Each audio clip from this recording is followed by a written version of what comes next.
What's up, guys? Notorious here. Today, I'm going to be talking about the Carolina Panthers and Josh Norman. A day ago, Josh Norman's franchise tag got rescinded, so now he is currently a free agent, which, does that surprise me? A little bit, and kinda not, because Dave Gettleman is the type of guy, he's not the one to pay defensive backs a lot of money because he feels the front seven is the most important piece of your defense, which is pretty much true, because if they can get to the quarterback, that makes the cornerback's job easier for any cornerback, to be honest with you. The Carolina Panthers have a lot of talent. They have Luke Kuechly, Thomas Davis. I can go on forever and ever. Coney Ealy, Quan Short, Star Lotulelei. I can go on forever, but I won't do that. I won't bore you guys to death for doing that. But anyways, I'm going to be talking a little bit about Josh Norman and his career with the Carolina Panthers for this 1 year, and his best fit for his next team. So a little bit about Josh Norman, if you guys don't know. He was pretty much the best cornerback in the NFL this year.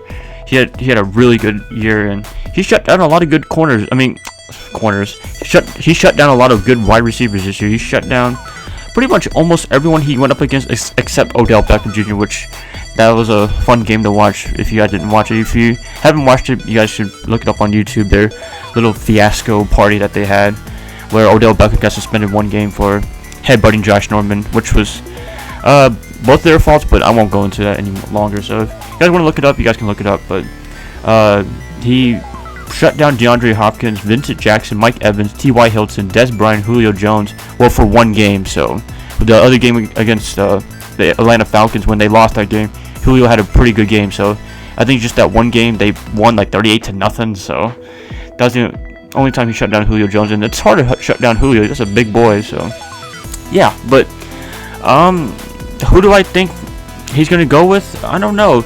Money talks, and he tried to get $15 million a year per reports from the Panthers, but I don't think they want to pay $15 million to a cornerback.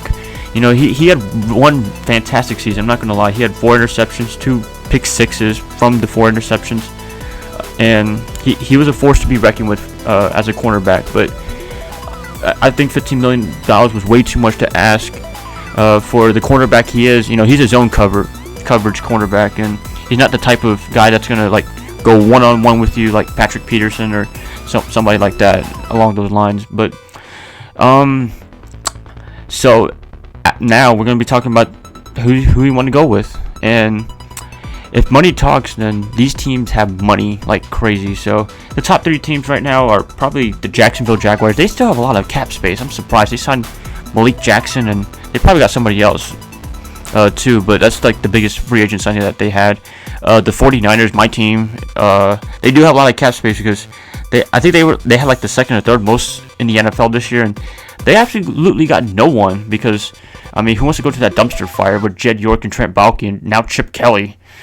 That's not going to be fun. And I heard they were viewing him just a little bit per reports, but Trent Baalke dismisses that and calls the reports BS. So we don't know about that, but I think the reports are true, because those two have big egos, and we don't know what's gonna happen. And hopefully Jed York or whoever the owner is doesn't give Chip Kelly the authority to be the general manager, because that went well in Philadelphia. Let's just go with that. And last but not least, the Tennessee Titans. That might be interesting, since they had the number 1 overall pick now with the trade with the Los Angeles Rams. Oh, no, they traded back, so they got the 15th overall pick, and Jalen Ramsey's probably not going to be there. Probably one of the great prospects I think that's going to be good in the NFL for years to come when he gets drafted by whoever. So we got to see. Those are the top 3 teams that I have, and Pro Football Focus. But I think the 49ers are a really good choice. If he wants money, then he should just go to the 49ers, to be honest with you. But I don't know if he can compete. I really don't. I think he should have stayed in Carolina and asked for less money, because money is important. Don't get me wrong. The average life in the NFL is not a long time, so you have to go with the money, where the money is at. But at the same time, I would go for a championship as well. It's like Carmelo Anthony. I think he should have went to the Chicago Bulls, but for whatever reason he didn't. So yeah, that's just a little bit ranting about Carmelo Anthony. He should have went to the Bulls when he had the chance. You would have made money too, but at the same time, you would have had a chance to win a championship. He might have been the missing link to the Chicago Bulls, and they might have been competing far in the playoffs, and they didn't make the playoffs this year, by the way. So, yeah. But that's just a little bit about Josh Norman, and just a little quick summary. You know, he had a really fantastic, good season, but at the same time,